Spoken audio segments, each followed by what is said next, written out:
30 vjeçari Krisi Bixheku është ekstraduar nga Olanda, i cilësuar si njëri nga ushtarët e lart të Xhiut, ishte shpallur në kërkim ndërkombëtar për akuzën e shkatërrim i pronës me eksploziv, sigurimi kushteve materiale për të kryer vrasje, grupi i strukturuar kriminal dhe kryera e veprave penale nga grupi i strukturuar kriminal. Bixheku është personi që së bashku me Lart Xhiun, Erisiano Abedinin dhe bashkëpunëtorin e prokurorisë Artan Tafani kanë organizuar dhe vendosur në 2 raste sasi territori në banesën e Bujar Turku në Lushnjë. E para ka ndodhur më 1 nëntor të vitit 2022, ndërsa e dyta ka ndodhur më 31 dhjetor 2022.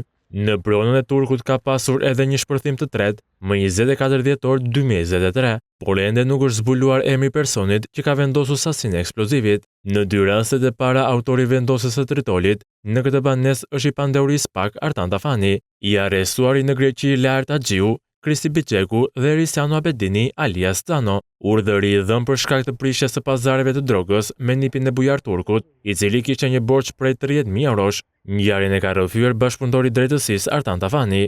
Ky i fundit ka pranuar se së bashku me Krisi Bixhekun ishin urdhëruar nga Lart Xhiu.